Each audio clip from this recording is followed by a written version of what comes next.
I tried YouTube automation for 60 days only using AI tools. But how much did it actually grow my channel? In the last few months, I've uploaded 30 YouTube shorts onto my history channel using a process called YouTube automation. But what does that actually mean? Well, to keep things simple, it's a method sold by YouTube gurus as a low-effort way to bulk create content and make some money. The thinking being that you can use AI tools to create content in the easiest way possible, and the AdSense just comes rolling in. So, does it actually work? Following the exact automation theory, my first 30 videos used an AI text-to-speech voiceover to read AI-generated scripts with added stock footage over the top. Each video only took me less than 10 minutes to make, but the overall views from those uploads weren't that great. I grew my channel to 72,000 views and 297 subscribers in that first month. And I think I know why the growth wasn't that great. The scripts I generated from ChatGPT were a little bit flat, and only using AI voices is probably not the most engaging way to present the content. So in this new experiment, I want to take my AI shorts to the next level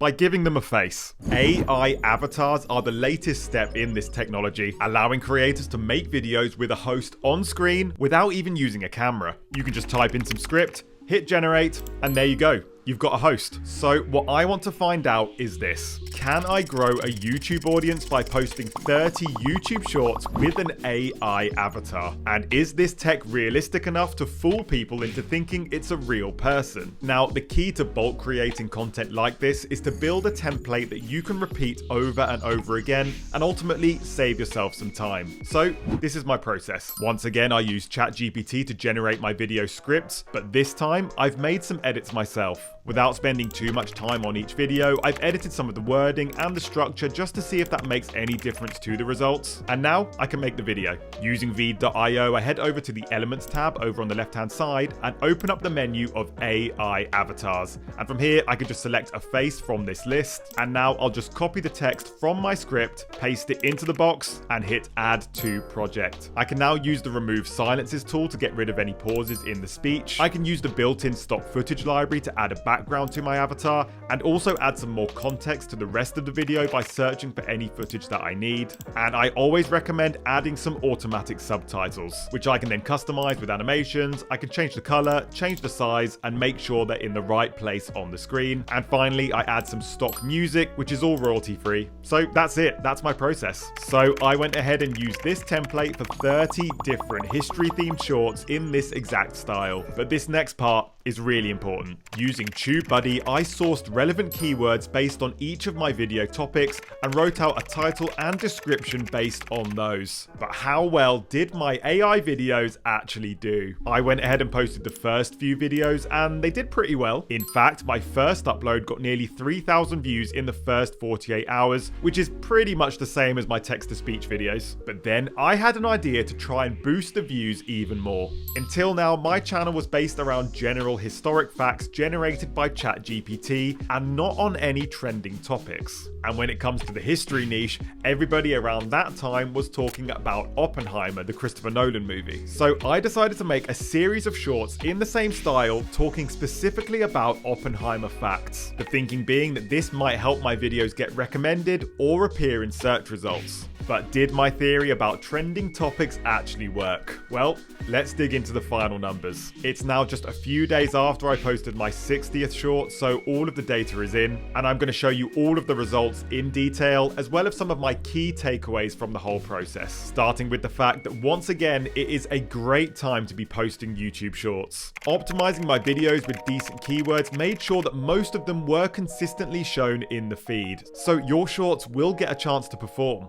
But despite most of them getting over 1,000 views, some of them really struggled to gain any traction. And it was never this bad with my text-to-speech videos. But now let's compare the overall views to my previous experiment. In my first month of posting text-to-speech shorts, my 30 videos gained a total of 72,000 views, and my highest performing video in that time got 7,000 views and 12 subscribers. And the good news is, my highest performing avatar video did much better than that. This video here about the similarities between US presidents got 11,000 views overall, as well as 33 subscribers. And this view graph here is actually a really great example to show you how the YouTube Shorts algorithm actually works. As you can see, there's a little spike of views right after I first posted the video. So this is essentially how YouTube tests out your short to see if it's any good. And if that small audience responds well, then your short will probably be pushed into the feed again. So as you can see, this is exactly what happened to this video before it plateaued again soon after. To make sure your shorts get through that first round of testing, you need to make sure that you're boosting engagement in all areas. You need people to react with likes, you need people to write comments, make the video engaging enough for people to rewatch again, and crucially, make sure they're not swiping away. And you can only do this by making the most engaging videos possible. And I really did try to make my automation videos more engaging by using that AI host. And in some cases, they really did fool people. This short I posted about the history of the River Thames in London only got 2,000 views, but it generated quite a bit of conversation in the comments section about the pronunciation of the river itself. And not because the AI sounded robotic, it was just because my avatar had an American accent. On some other videos, people weren't sure if it was AI or not, which must mean it's at least partly convincing. Overall, my avatar shorts did generate a lot more conversation in the comment sections, and that probably helped push my overall views from these 30 videos to 73,000, which is slightly higher than my text-to-speech month. On the bad side though, my experiment with Oppenheimer shorts didn't really work. Most of the videos from that series only got around 2,000 views each, so no better than my channel average. The retention on most of them was pretty good, but they really weren't good at converting subscribers. And importantly, more than half of people were swiping away from these videos. And if I were to make these Oppenheimer shorts again, I would make the intros a bit better, and I would choose some better facts. Some of them just weren't that interesting. And finally, what about the overall subscribers? Just as a quick reminder, my first month of posting finished on 72,000 views, 342 hours of watch time, and 297 subscribers. And after posting avatar shorts for 30 more days, my total numbers increased to 147,000 views, 817 hours of watch time, and 407 subscribers. So there was a really nice increase in both views and watch time, but honestly, I hoped for more with subscribers. Which is why I'm not giving up on this channel. I'm going back to the drawing board once again to increase the quality of my videos, using AI tools to help me record them all myself. So make sure you hit that subscribe button to make sure you don't miss the next episode, and I'll see you guys in the next one.